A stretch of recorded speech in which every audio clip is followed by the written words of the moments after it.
everyone, and welcome to A Balanced Life with Dr. Jacquie here at Black Star Network. As you know, and I say this every week, that this day is my favorite day of the week.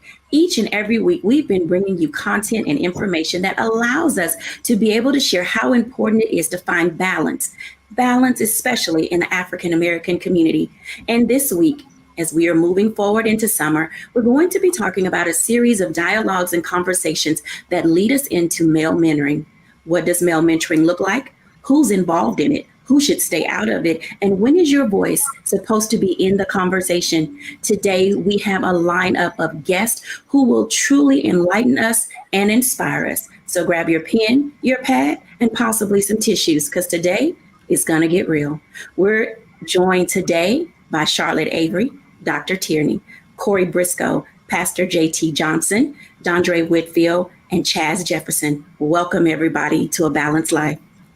Hello, everybody. Hello. Wow. I am so thrilled that we are about to embark on this conversation today. I love that when we have everyone coming in, because I like for our audience to figure out where their access point may be. And so today we're going to be talking about male mentoring. And I'm just going to kind of do a round robin and find out from everyone before we get into some one-on-ones, what does male mentoring look like to you? And have you ever been engaged as a mentee or a mentor? Of course, I'm going to start with Corey Briscoe. Hey, Corey.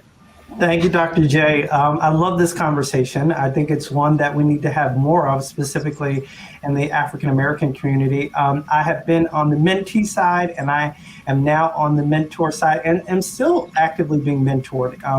And so for me, I'll come first from the mentee vantage point first.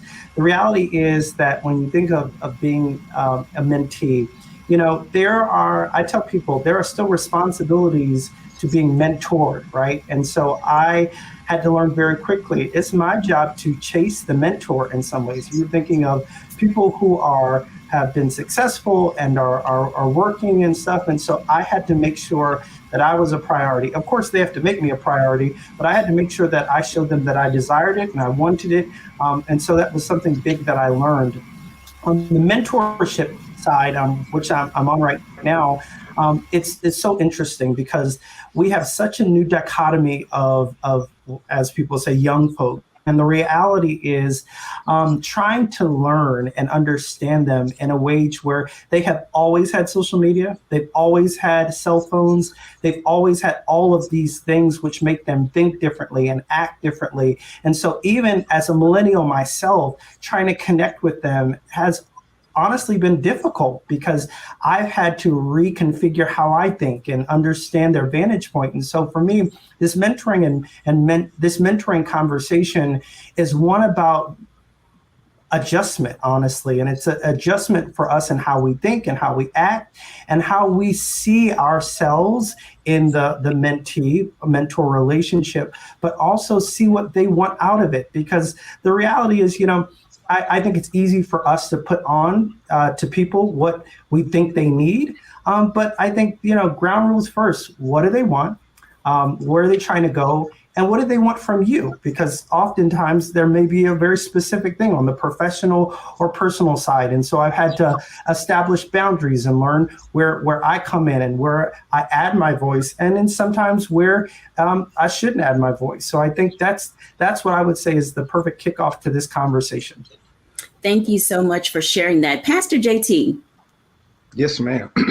Well, I like how Corey called you Dr. J, so I think I'm going to hold on to that. I'm going to call you Dr. J until you tell me otherwise. But thank you for having me on this morning. I'm grateful to be here to talk about mentorship. I believe in mentorship. As Corey mentioned, I have experienced mentorship as being a mentee, as well as now being a mentor. And I actually take pride in both relationships. In being a mentee, being a child preacher. I started preaching when I was 9, and I was one of the ones that I was clingy to my pastor, to older preachers, and in some of those rooms, just being able to sit and listen, to be in a conversation where I'm 9 and I'm listening to someone that has been preaching longer than I have been alive. And I learned so much just by being in the room. And now being a part of the 100 Black Men, and our logo, or our motto, excuse me, is what they see is what they'll be. And being true to the conversation of what we are tasked to talk about here on this particular show, I believe that one of the reasons why our African American community has not advanced in the way that we should is because sometimes those of success, we aren't as quick to show ourselves to those who need to see us. A lot of our young men specifically, they see rappers on a daily basis. They see athletes on a daily basis. But sometimes they don't get a chance to see that chemical engineer or civil engineer, or sometimes they don't get a chance to see that mathematician, or sometimes they don't get a chance to see that accountant. Sometimes they don't get a chance to see that plumber. And so they don't have a clear picture of what it looks like. And so mentorship, in my perspective, sometimes is not just the sitting down in a mentorship session. Sometimes it's mentoring simply by your actions. And I believe that that will help us even in this conversation today, knowing that we have a responsibility as Black men to act the part, so our children won't have to look across the bridge or look across the fence looking for that male role model. They should be able to see one at arm's length. Thank you for sharing that insight, because oftentimes there are many days where people just don't see individuals who we would consider qualified or worthy to be mentors and to engage our young men. And especially as this generation is getting older, I want to move for just a moment, because this gentleman's face will be new to most of you. This is the first time that Chaz Jefferson is joining us. And I would like for Chaz to speak on the same thing in the work that you're doing related to mentoring. And of course, later in our show, we will get into some deeper dives, but share with us your perspective of mentoring and how your organization assists.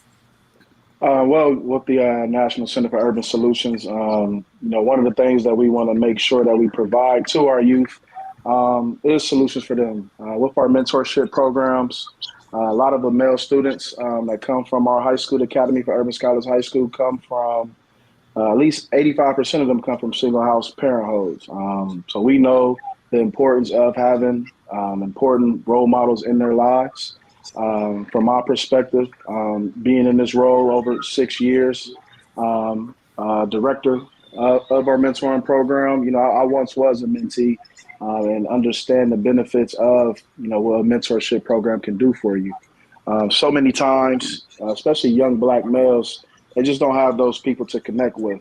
And what we try to do is just expose them to different things and let them know there are different outlets out here to do positive things. So with our programming, we're trying to input education on them. We're trying to put them in internships, earn certifications, just so we can equip them with the tools after they graduate from our program in high school to be successful in society. And we understand mentorship and high qualified mentors, people that actually want to do the work.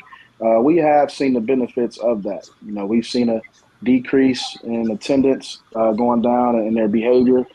We've seen an increase in their graduation, or them participating in a lot of activity that they may have not done in the beginning of the year. And we believe, the crowd that we work with here in Central Ohio, it's a lot of youth that a lot of people don't want to work with, but we like to turn those stories into success stories. Thank you for sharing that information. Now, before, this is for my audience who's viewing, get your fangirl out. Just go and get it out the way, because the next person that we're going to talk to is occupying this space in such a way that has caused all of us to sit up and take notice. Dondre Whitfield, welcome, sir. Dr. Jacquie, how are you? Thank you for having me. I am delighted to have this conversation with you. And for now, can you share with us what your perspective of male mentoring should look like and what it is as you see it today? And then, of course, after our break, we'll come back and have a deeper dive. Yeah, for me, really sort of attaching a hitch to what Pastor JT was talking about in terms of oftentimes we see mentorship as an active one-on-one with a particular person. And while I do that, even now as I was born and raised in Brooklyn, I live in Southern California now. I have actively begun to do work with students in Compton because I lived in Compton East. I grew up in Brooklyn at a time that it was very traumatic, very turbulent. And so we actively have to mentor. But as a young mentee, Muhammad Ali mentored me and didn't know it. Dr. King mentored me and didn't know it. Malcolm X was mentoring me and didn't know it. And so every single day, our job is to be the model that we want our brothers to ultimately mirror. You know, I often tell people that in my home, and my wife is no shrinking violet. She is from the South Side of Chicago, former actress, now a powerful director. But I am the leader of our home, not because I tell anybody what to do, because that's not going to work. But I show people what to do. Again, I am always modeling what everyone in the house, my children, even our pets, my wife included, I am modeling what everyone can mirror. So I think we need to look at mentorship from that side of it, from really being able to walk out so that people can look and see and go, oh, that's what I'm supposed to do, as opposed to some of the harmful things that I am doing. Thank you for sharing that. Literally what he just highlighted is simple. More is caught than taught. When we come back after the break, I want to engage in a conversation that's rather substantive, because oftentimes we're not sure who can be a mentor. And oftentimes in our communities, we say, my mother, my grandmother, my auntie, but rarely do we hear my father, my uncle, my male cousin, when we're back after the break.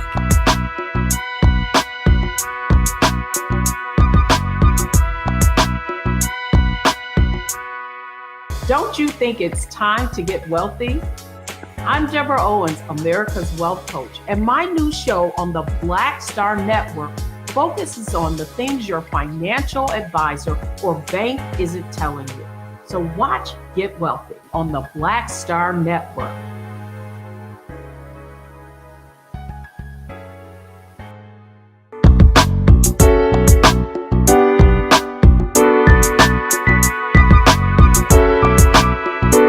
Welcome back, everybody, to A Balanced Life. And we're talking all things male mentoring. And honestly, it is a family affair. I would like to bring in Charlotte Avery and Dr. Tierney for just a moment, because they're married, have children, have mentored. But how you mentor your son is quite different than how you mentor your daughter. Charlotte and Dr. Tierney, welcome. Thank you. Thank you for having me. I want to bring us into this conversation because as women, oftentimes we don't fully understand what's happening under the surface or in the psyche of the men in our lives. We look at our cousins, our nephews, our grandparents and uncles. And Charlotte, you have 3 sons. And so when you think about mentoring for your male child, which is quite different than how you mentor your daughters, what is it you and Rod are looking for in a mentor? And I know Rod is always first mentor to your sons. And so share with us and our audience what that means to you as a mom and a wife. Well, I have to tell you, being a mom of 7 children and raising, 3 of them, which are young, Black, impressionable boys, it means everything to me for them to not only have their dad, who is a wonderful mentor and role model, but also to be able to have other people in our circle or people who get added into our circle, whether they're coaches or teachers or other professional people who can actually sow into them and speak life into them and can sometimes be able to speak a word into them or plant a seed into them that my husband or myself might not be able to do because we are so close to them being their parents. So to be able to have leaders in our community who are really showing up, to have really strong Black men that really understand what it means to have character and integrity and honor and valor and chivalry, and being able to teach them principles that are just so important that will help them to be, not just good boys and good men right now, but will help them to be, good fathers, good, good husbands, and all of these different things in the world. And so it really makes a difference. I'm on a board for FCA, Fellowship of Christian Athletes, and I heard a speaker say, when it comes to leadership, that you cannot separate leadership from character. You need to have both. And so to be able to have men, Black men, strong Black men who really understand what it means to truly lead, and that they can't separate their character from that leadership and how they show up in the world, it just means everything to me. Thank you for sharing that. I mean, you do mention something that's very important. And of course, the men who are watching, we recognize and identify that they serve in a lot of roles, outside of being husbands, fathers, uncles, and cousins. As you mentioned, they are teachers, they are coaches, they are, the barbershop workers. They're people who our children are in that space on an ongoing basis. And Dr. Tierney, when you consider the work that you do in coaching your clients and advising them, especially the men that you work with, how they level up, what does that look like in that male mentoring space, coming from a woman's perspective to reach men to say, you just got to do better? Mm-hmm, mm-hmm. Well, I had the benefit of being covered by some very strong men in my life, not just my daddy, but my grandfather, my uncles, and to borrow what my brother Dondre said, they did not treat me like a shrinking violet. They really mentored me and taught me, everything from coming alongside the things that my mother and my grandmother was teaching me about being a lady, all the way down to knowing when a guy is running game, and so being mentored and sitting at their feet, helped me to better connect with the men in my life. It has helped me to better connect with my husband. And so when thinking about my clients, a lot of times my male clients will tell me that they really were hesitant in connecting with me or coaching with me because I am a woman, but after they talked with me, they saw not only that I could understand and come alongside them, but that I'm also in a position where I recognize that I am a woman. So I'm constantly learning. We were talking, right before the break about how I said, I have my pen, I have my pad, and I'm ready to learn because I'm always sitting in a seat where I want to know what's happening, with my brothers. I want to know what's happening. What are they thinking? What are they feeling? Because that better equips me to love them more properly. It better equips me to be able to coach them, properly. Now, even in saying that, we're more alike, men and women, than we are different. Sometimes we communicate and express differently, but trying to find those areas where we are alike, and in terms of connecting with my clients, that is a thing that also makes me very effective in coaching my male clients to really hit their targets, hit their goals, and reach their next levels. Thank you for sharing that, because honestly, it's that common ground where we are able to meet each other, to discover where's that balance in our communication, where's the balance in our relationship, where's the balance in our understanding. And oftentimes, I know ladies just gonna get mad at me, whatever. We lose our cool oftentimes when we don't clearly understand and identify where men are coming from. And the reason that we're having this conversation today is because we need to know whether or not the men in our lives have been mentored, who's been mentoring them, but also what type of guidance and direction are they receiving so that we know how to latch on to that space. And that actually can become our access point to say, I know you've been hanging around so-and-so, they've been a positive influence in your life. And that gives us a little bit of a segue, if you will, to allow us to kind of step in to some places where we thought were too sensitive, to talk about. And I'm excited when we come back after the break to have this conversation about how do women engage men and levels and layers of conversation that can actually lead to substantive growth for our community when we're back after the break.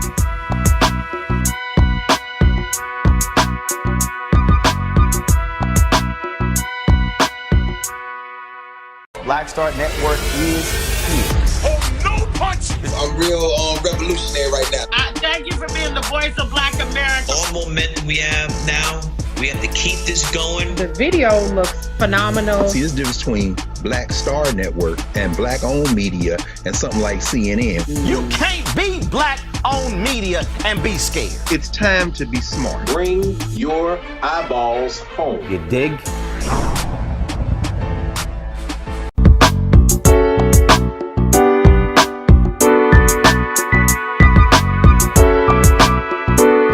welcome back everyone from the break. As you can tell, this conversation is really highlighting and hitting for us some of those notes that are extremely important and valuable about how do we engage in male mentoring. Of course, women need mentoring too, and men play a very big part in how we as women learn and discover how to communicate with our men.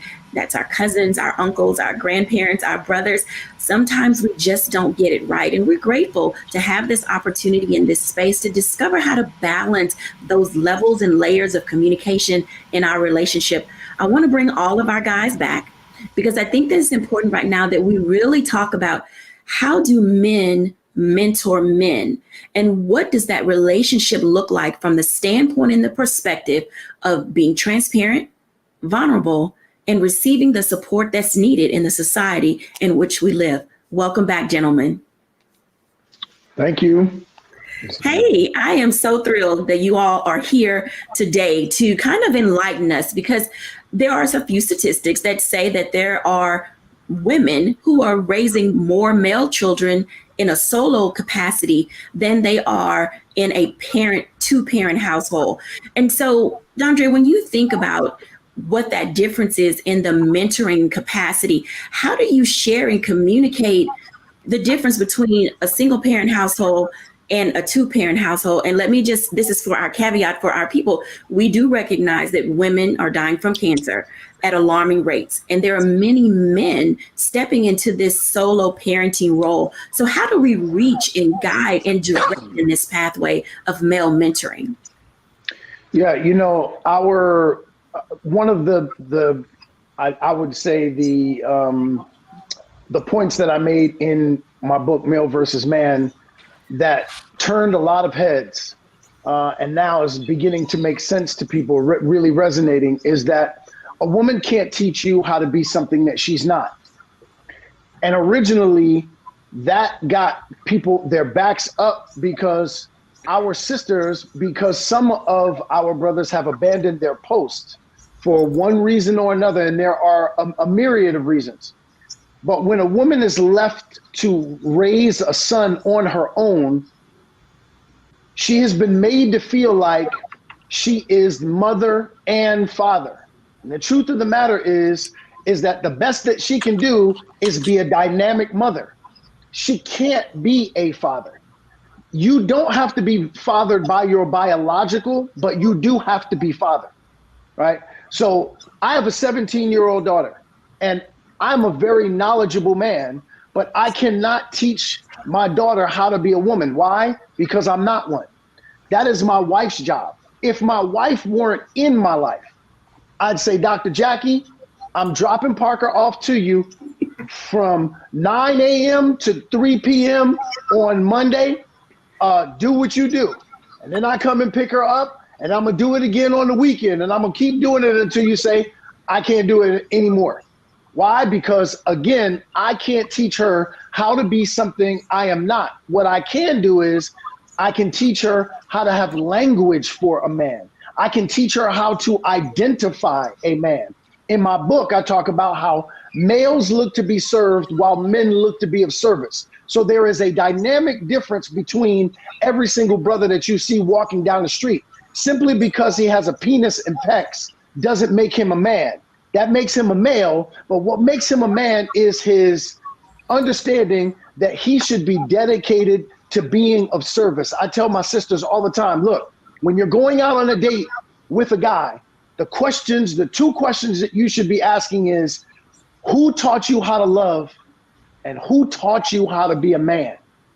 Manhood or becoming a man doesn't come with a magical age. You don't automatically turn into a man because you turn 18 or 21 or 25, like car companies think.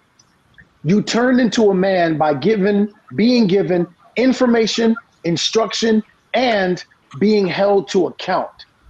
That is why us as men, we are so critical in the formation of manhood in our young brothers. So our single moms really have to become partnered with a man in order for him to begin to guide that young male to help him matriculate into manhood. Okay, so you missed the whole mouth drop. And so I want to pick up on something that you said, the formation of manhood. At what age does the formation of manhood begin? Because I know in our society, we baby our kids for too long. So please unpack that for us. I'm so glad that you asked me that question. I'm actually getting goosebumps right now because I have heard this question over and over again from our sisters, the moms who are raising their sons, and they say, well, when can I start? I said, well, it's very, very simple. What age did you begin putting a ball in your son's hand? Okay, so once he started walking, once he started communicating, even sometimes before he could communicate, you put a ball in his hand.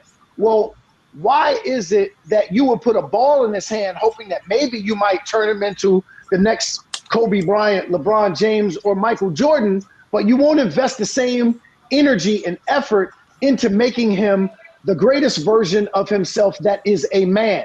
So begin reading to him at the earliest of ages what manhood looks like. Begin having conversation at the earliest of ages what manhood looks like. My son, who is 13 years old, and my hand to God, if my son was standing here right now and you asked him, you said, Dre,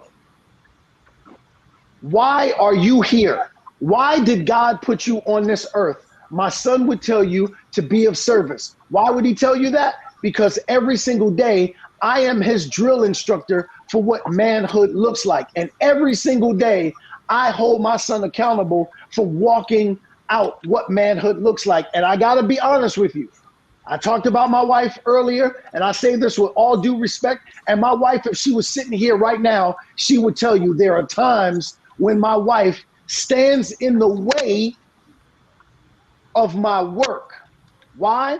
Not because she means it in a bad way, but she is the ultimate nurturer. So when she sees my son in the pain of going through what she has to go through, it's one of the reasons why they don't allow moms in boot camp.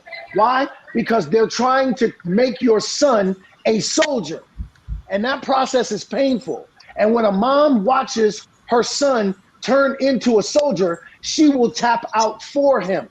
Meanwhile, he will not be ready for the battles that are ahead. So sometimes I have to tell my wife with love, babe, not now. I need you to move aside so that I can turn my son into the spiritual soldier he needs to become in order to be the man that God has called him to be. And ladies and gentlemen, this is why we're having that conversation. If you cannot, y'all know I'm going to say it, if you cannot say amen, just say ouch and step on out the way. Pastor JT, bringing men into this responsibility, accountability that is required of them. How do you, as pastor, leader, teacher, father, engage others and being able to step back so that God can have his way? Wow. Dr. J, I should have went first. I think Bishop Dondre just kind of just wiped out everything. I'm over here just speechless myself. But to be perfectly honest with you, and brother, I echo you, and to our listeners, what you just heard there was like so rich. I don't even think that we could kind of conceptualize what we just heard. And I believe that that's the blueprint of us shifting this next generation. And to piggyback off of what he said and to answer your question, I believe it's being relationally intentional. One thing that I have identified with men is that men are guarded. Especially when you think about African-American men, we are not taught to feel. We're not taught to express our feelings. And even when we are in a home with another man, to DeAndre's point, we are to be strong. We are to be that server. So when another man engages another man, they are immediately in a place of defense rather than in a place of reception. So I believe the statement that I gave, or the phrase that I gave first, is being intentionally relational, is because there's no way that I can mentor you if I don't have a relationship with you. And that's one of the things that I believe that has affected our generation, especially this one, in a negative way, because I was reading last week in a article that was produced in the for the Stanford Graduate School of Education. Only 2% of teachers are Black men in America. I want you to think about that. Only 2% of teachers in America are Black men, and our children go to school every day.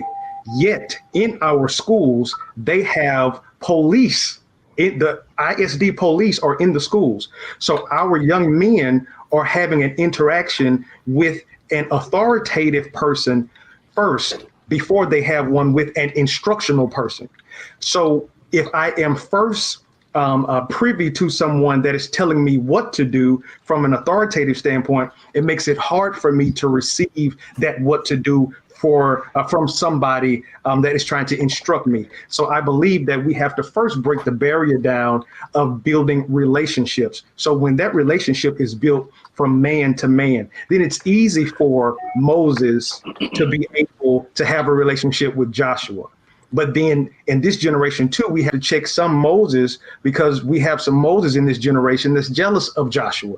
So then there is a dichotomy that has to happen.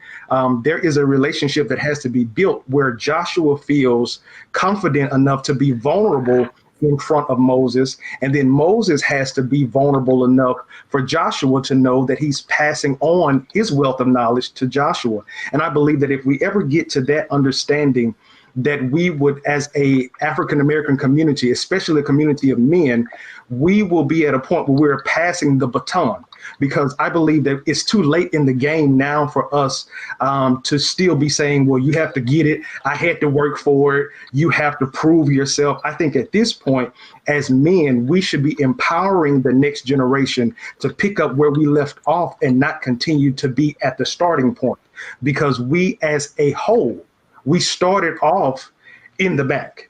So if we are in 2022 and we are not empowering this next generation to run and pick up where we left off, we are setting up ourselves to be even further back over the next 20 to 40 years. Thank you for sharing that information. I know our audience is taking good notes, and I know that they are consistently typing in the chat and sharing all this information. And we love this level of engagement because it gives us as an opportunity to really figure out what matters most as we're talking about how do we mentor the males in our community. Now, let's just be clear. Mentoring males is not just at, 13, 14, 15, and then we're done with you when you go to college. No, mentoring starts in preschool or beyond or earlier, but then it also goes beyond that when you're college age, after you graduate from college. Whether you choose to go to college or not, you're never beyond being mentored, whether it's from a personal perspective, a relational perspective, or a career perspective. When we come back after the break, I want to engage Chaz and Corey in a conversation related to how do men mentor men professionally, when we're back after the break.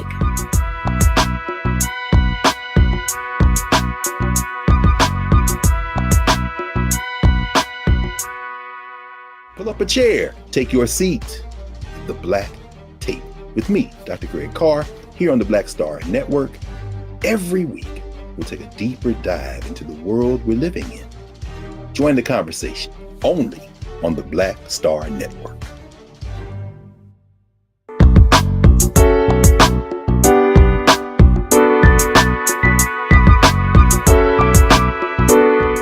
Welcome back, everyone. I know still sitting there saying, oh my God, did we all just hear what we heard? And yes, we did, because these are the levels of conversations that we have in the beauty shop, in the barber shop, or, in the nail salon, the things we're doing when we're, having cookouts in the backyard or at the nail salon, wherever it is that we find ourselves, we are having these levels of conversation. So I hope that we are opening up avenues for dialogue with you to be able to engage with your loved ones, your family, and your friends about what really matters when it comes to getting mentoring or being a mentor to our males.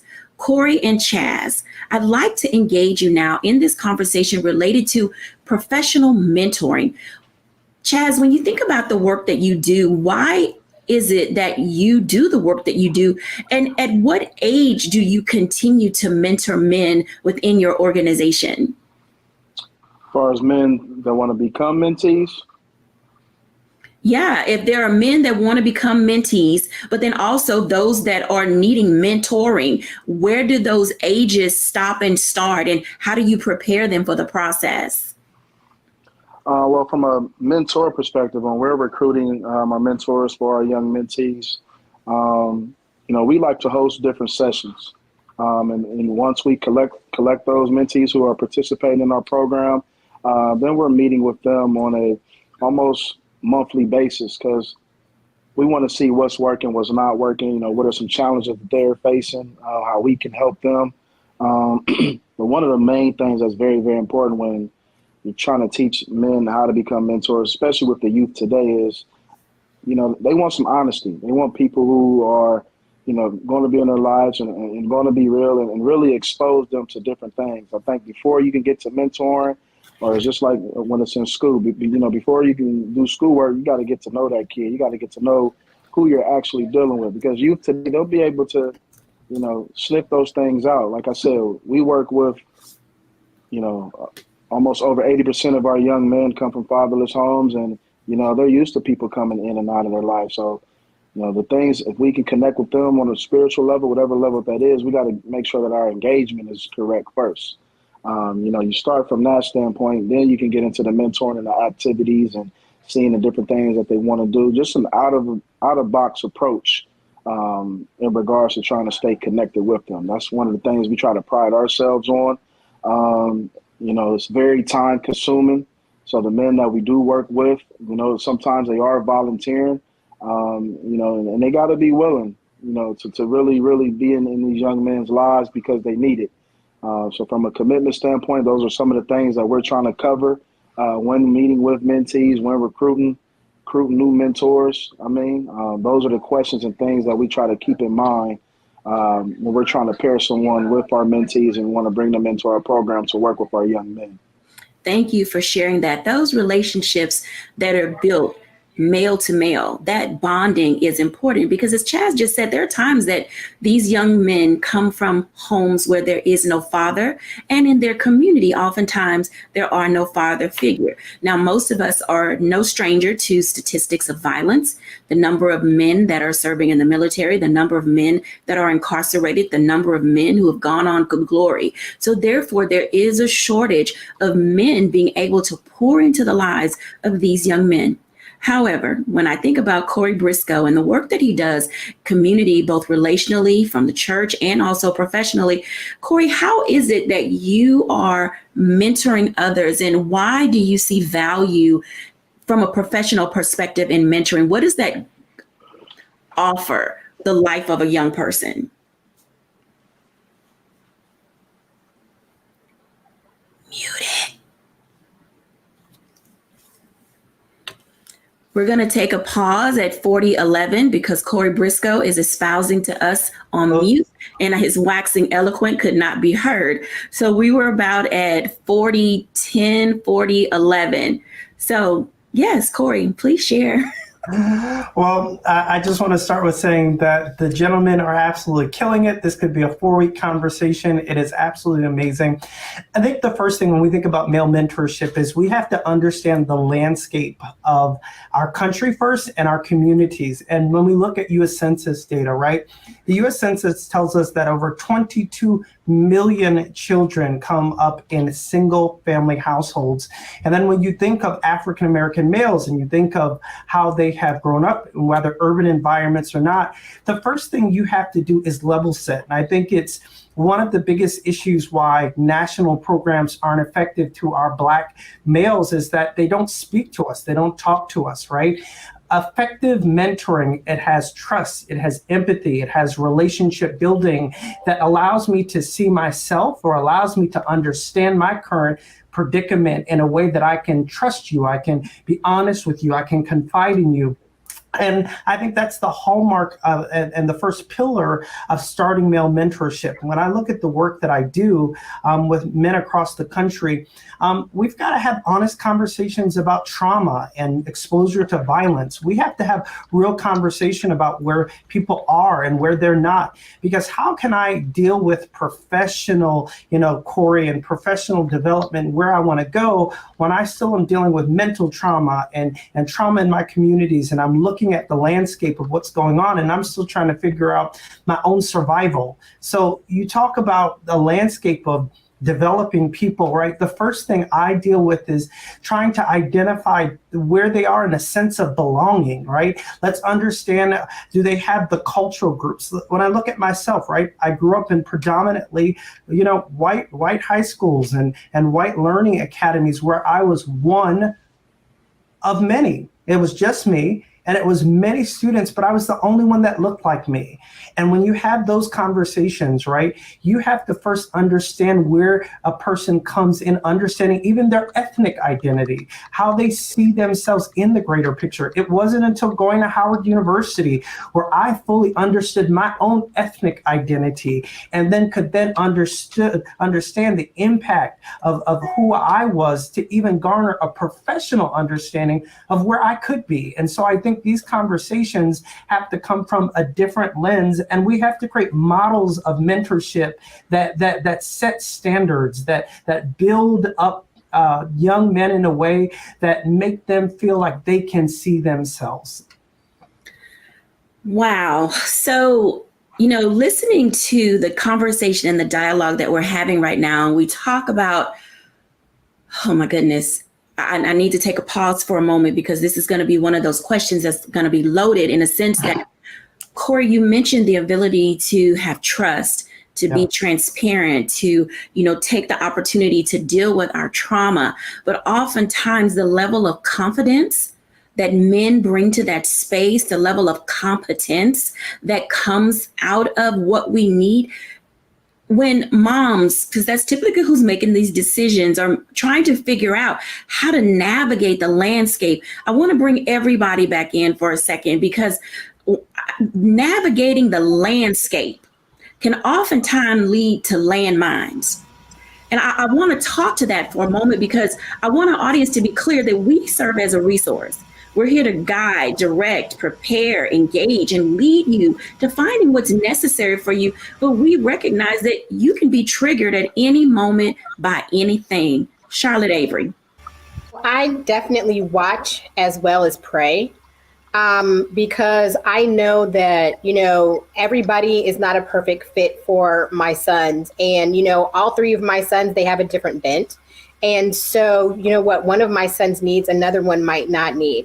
But what I really am very watchful and prayerful, because I want my sons to be mentored by men who are fully invested in who they are going to become, that they really understand the seeds that they're planting in our children, in my boys, because I want them to be mentored by men who will pray for them and not pray on them.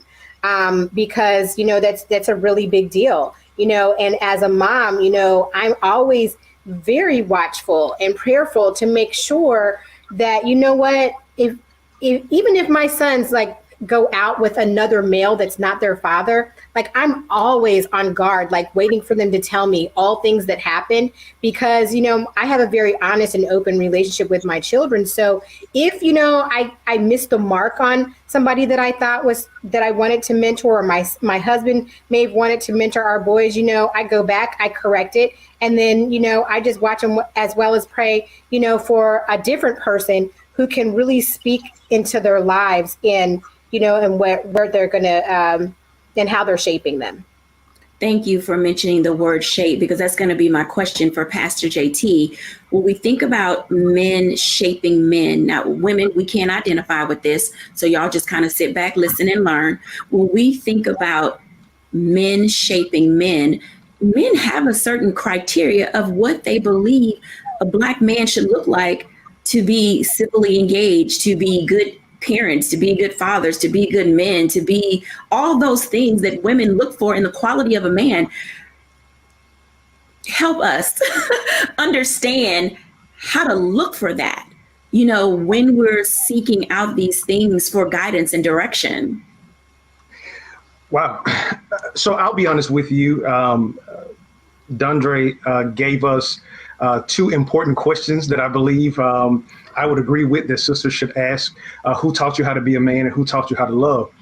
But to be perfectly honest with you, I believe that there has to be a level of self-awareness if we're talking about a sister looking for that man. Because to be perfectly honest with you, if we, and I'm a pastor, so I have to go back to the book that I preach from. It said the man that finds a wife finds a good thing. And so our culture prepares a woman to be a wife while a man just stumbles along in life, just grasping and learning along the way. So little girls, I have 8 beautiful nieces. I have 2 young men that are my sons, but I have 8 beautiful nieces, and all of them have dolls. All of them. My baby niece Baylor, she loves to cook, but she loves to use her easy bake oven. So she's being taught the aspects of being a wife. But my boys, they want to play games. They want to play Call of Duty. They want to shoot guns. They want to use Tonka trucks. So you have men who want to buy guns and buy cars, and you have young girls that are growing up to be the nurturer that Dondre talked about. So that young woman, when she is looking for a man to be her husband, I believe the first thing that she needs to do is be so aware of herself and aware of her relationship with God that she hides herself in God. So then when that man finds God, God will direct him to who has been hidden. And then when that union is brought together, that will be one that no man can put asunder. Thank you for sharing that information. Now, we have to go to a break and we're going to end the show. But I'm going to do something I've not done before. When we come back after the break, I want everybody to identify and understand just how serious we are about the work that we are doing and how male mentoring is going to be moving forward. So this will be all of June. We're talking about men and male mentoring, and we're going to get ourselves together as a community. When we come back after the break, I'm asking Dondre to give our reflection when we're back after the break.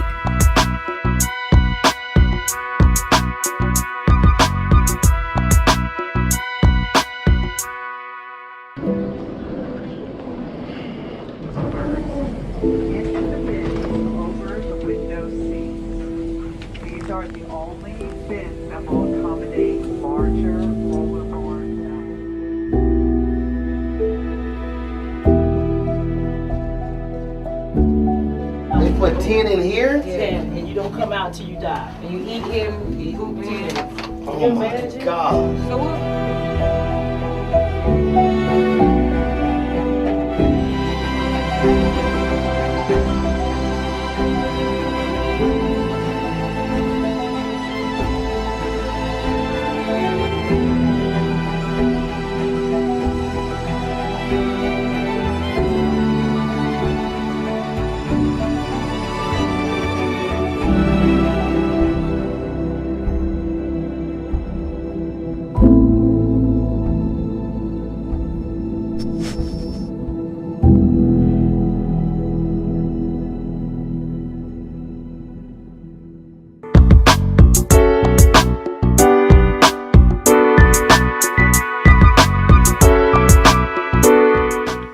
Welcome back, everybody, to A Balanced Life. And as you can tell, our mouths have dropped. We've cried a few tears. We've shared a few laughs. And we're really in awe and in amazement about how we move our community forward.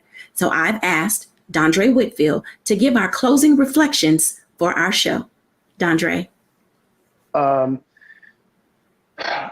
As I reflect on my own biological father, who passed away last year, and my father and I were estranged from each other for 20 years. My father had gone to prison for 13 years for manslaughter. He had gotten locked up when I was 13 years old. When he got out, I was 26. When I found out that he was out, based on experiencing all of the abandonment and abuse by him when I was an adolescent. At 26 years old, I was not the version of a man that I am now. I was a man, but I had male-like tendencies. And so the street taught me that when you get hurt, you are allowed to hurt again, or hurt the person who hurt you. Hence the term hurt people. And so I drove back into Brooklyn, found my father, and I picked him up in my expensive car because I wanted to show him what I had made of myself without him. And just before I kicked him out of my car, I told him if I ever saw him again, that I would kill him. It wasn't until I was 46 years old where my 11-year-old daughter came and sat down next to me. No segue. She said, "Dad, do you know where your father is?"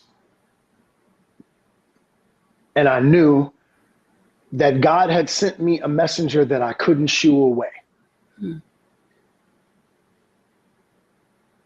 Coming into my own manhood was extremely challenging because I did not have a model that I could mirror. And so every single day when I do the work that I do it in honor of my father, who would have become a great man sooner than when he found Islam in prison. I honor my best friend who I lost in a motorcycle accident because rather than look after my friend, I decided to entertain myself and abandon looking after him. So when a man abandons his post, I lost my best friend that day because he followed me in folly. My daughter is named after him. And so every day I look at my daughter, every day I call her name, I think of my friend that I lost in abandoning my post. So every day that I help males matriculate into manhood, I honor my father. I honor my best friend. Our sisters, while we were doing this show, in our chat, were talking about how much we had poured into them, how much they learned, and they were affirming us. And I thank them because as men, we are quick to hear our sisters when they are critical of our behavior, but we need to be as quick to hear from them when we hit the mark. We need to build our community in having our sisters speak that kind of affirmation into us when we are diligent about putting in the sweat equity that builds our community. And we need to hear from our brothers and love on ourselves.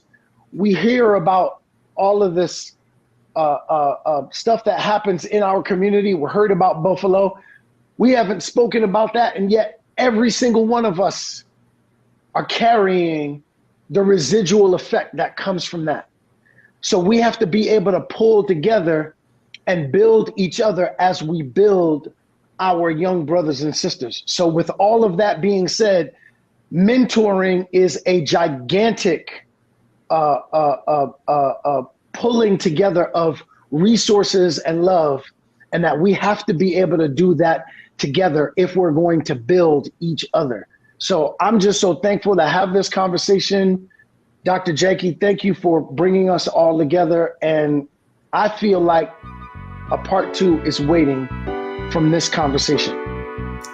Thank you so much for sharing, and thank you all for watching. Stay tuned for part 2 of this conversation. Bye now.